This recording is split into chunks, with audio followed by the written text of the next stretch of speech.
السلام عليكم ورحمة الله وبركاته. أهلا بحضراتكم في فيديو جديد في قناتكم ملعب الزمالك. كالعادة قبل ما نتكلم في أي حاجة، قبل ما أحكي لك التفاصيل، ما تنساش تصلي على النبي عليه أفضل الصلاة والسلام. زي لخبط لك الفيديو واشترك في القناة وأنت مش مشترك عشان يوصلك كل فيديوهاتنا ويوصلك إشعار البث بتاعنا. أول حاجة حابب أتكلم فيها، أخيرا الزمالك بيتقدم بشكوى رسمية لاتحاد الكرة ضد الأخطاء التحكيمية في المباراة الأخيرة، وطالب بإبعاد أمين عمر عن مباريات الزمالك. طب أنتوا كنتوا فين من بدري؟ أخيرا الحمد لله استجابوا لجمهور الزمالك ان احنا لازم نعمل بيان نشتكي فيه التحكيم، وزي ما قلت لك نحط سبوت على الاخطاء التحكيميه وعلى حكم معين اسمه امين عمر بيجي نادي الزمالك في المباراه الاخيره عشان يخلي الزمالك يتعادل او يخسر. فزي ما قلت لك حكم سيء السمعه. فالزمالك اخيرا طالب بابعاد امين عمر عن مباريات الزمالك القادمه. نتمنى زي ما قلت لك ان دي تكون ورقه ضغط، لان زي ما قلت لك كل ما تسيب حقك كل ما هينزلوا زي ما قلت لك يستهبلوا اكتر ويضيعوا عليك فرص اكتر ويضيعوا عليك مباريات اكتر.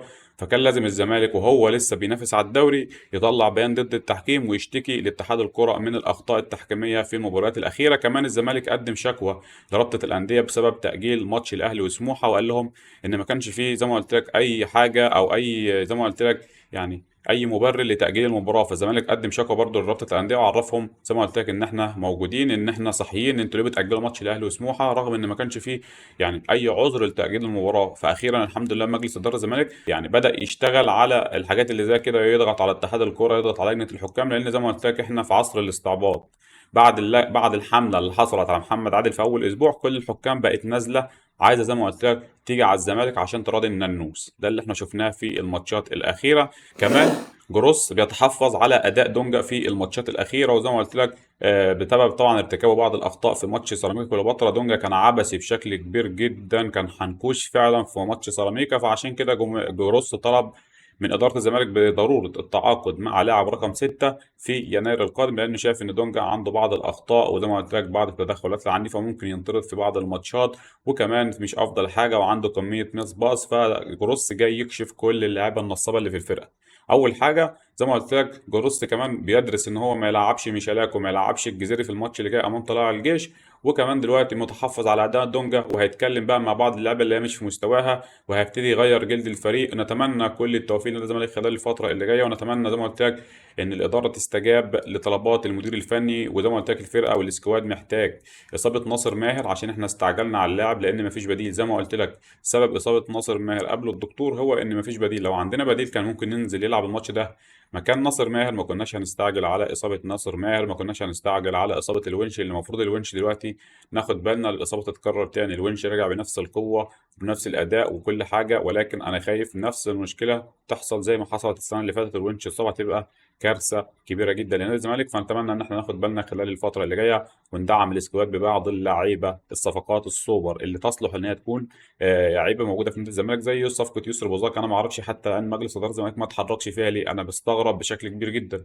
انا ليه اروح افوض لاعب مرتبط بعقد مع ناديه وهدفع مليون و300، وانا قدامي يسر بوزاك لو رحت اديته النص المليون و300 هيجي يوقع معايا بكره الصبح. فانا مش بالنسبه لي في بعض القرارات كده عند مجلس اداره غريبه جدا. فتمنى خلال الفتره اللي جايه ان احنا نشتغل لمصلحه نادي الزمالك فقط وليس لمصلحه اي شيء تاني. تمام. في خبر مهم جدا هتطلع تقول ان انا بقول من دماغي، بتكليف بالخطيب او بعد موافقه الخطيب، رجل اعمال اهلاوي بيعرض على والد زيزو التعاقد مع زيزو لمدة 3 مواسم مقابل 50 مليون جنيه في الموسم، أي ما يقارب 150 مليون جنيه تقريبا في ال3 مواسم. عشان الناس اللي بتقول لك إن الأهلي مش محتاج زيزو والأهلي مش عاوز زيزو، وفي بعض من جمهور الزمالك للأسف ماشي في السكة وبيطالب إن إحنا ما نجددش عقد زيزو، وإن زيزو هياخد رقم كبير جدا ولازم رحيل زيزو وهنجيب صفقات سوبر والكلام الفاضي ده. فأنا بقول لك أهو من دلوقتي بموافقة الخطيب رجل أعمال أهلاوي عرض على والد زيزو، وأنا مش أنا بقول لك الخبر ده من دماغي، تمام، عرض على والد زيزو 50 مليون جنيه في الموسم للتعاقد مع زيزو، يعني في خلال 3 مواسم، والعقد لمدة 3 مواسم. في خلال 3 مواسم زيزو هيكون واخد 150 مليون جنيه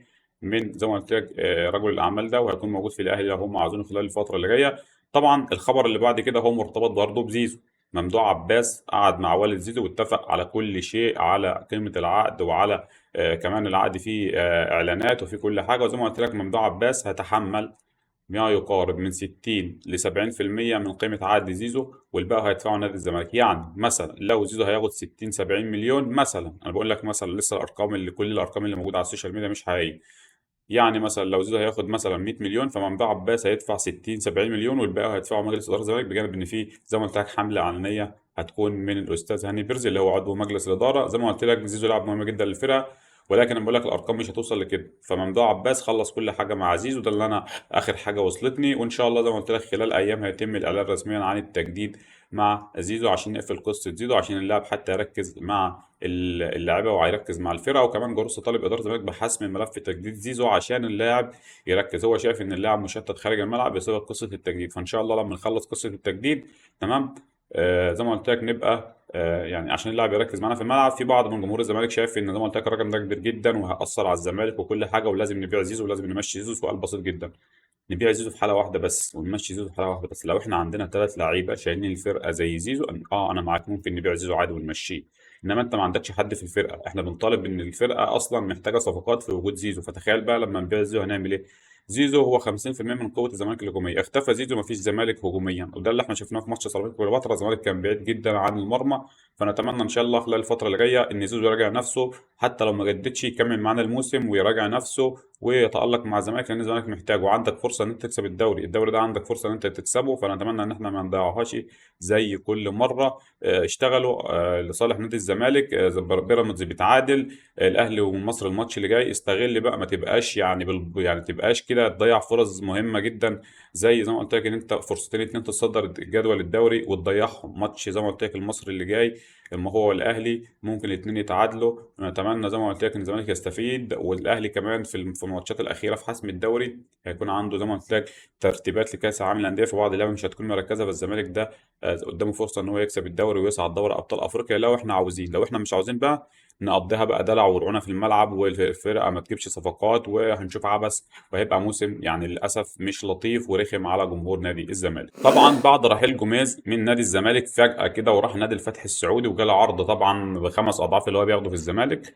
طبعا بعض من جمهور الزمالك قال لك بص تراهني. قال له ايه؟ قال لي جوميز هيرجع الاهلي كوبري بعد ما يخلص او قبل ما يخلص عقده مع نادي الفتح. فزي ما قلت لك في بعض الناس ردت وقالت لك انتوا جمهور الزمالك عندكم المؤامره الكونيه وعايشين في جو المؤامره الكونيه. في بعض الاعلام الاهلاوي، في بعض اللجان اللي تابعه لجمال جبر بدات تردد ان لازم اداره الاهلي توجه الشكر. ركز معايا، في بعض اللجان وبعض الاعلاميين الكبار اللي محسوبين على الاهلي بدأ يردد فكرة إن لازم الأهلي يتعاقد مع جوزيه جوميز ويوجه الشكر لكولر في نهاية الموسم. ده موجود على التلفزيون، فيديو موجود على التلفزيون. وبعض اللجان اللي هم بتوع الأهلي بدأت تردد إن كولر عنده بعض مش عارف الأخطاء، وإحنا لازم في نهاية الموسم أو بعد كأس العالم للأندية نوجه الشكر لكولر ونقول له باي باي ونجيب جوميز مدرب كويس جدا، مدرب بيعرف يكسب بأقل الإمكانيات. فزي ما قلت لك قصة رحيل جوميز عن نادي الزمالك ليست صدفة، حتى لو الزمالك غلطان وإدارة الزمالك غلطانة إن إحنا ما عرفناش نحافظ على المدرب، ولكن هي ليست صدفة كالعادة زي رحيل كارتيرون قبل نهائي القرن.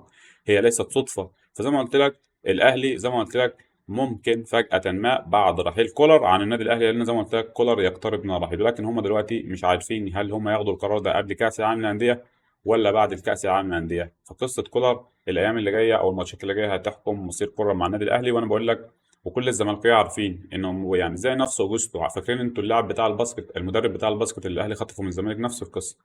اي مدرب حلو في الزمالك على طول في ثانيه الاهلي بيخطفه، لان الاهلي ما بيحبش يتعب نفسه ويدور. الاهلي معاه فلوس وحاضره، فالزمالك جاب صفقه حلوه او لاعب حلو هوبا اللاعب ده عاجبني انا اطلعه كوبري، او المدرب ده عاجبني انا لازم اخطفه. نفس القصه. فجوميز زي ما قلت لك نسبه كبيره جدا هو مدرب الاهلي القادم، وهيكون بديل لكولر في حاله رحيله عن النادي الى الاهلي. وطبعا بعض الناس يقول لك الزمالكاويه دول يا اخي عايشين في مؤامره كونيه. احنا برضو اللي عايشين في مؤامره كونيه. الخبر ده مهم جدا لجمهور الزمالك عشان تعرف بس الاداره بتاعت نادي الزمالك ماشيه ازاي. الخبر ده بالنسبه لي خبر مهم جدا عشان تعرف الاداره بتاعتنا ماشيه ازاي.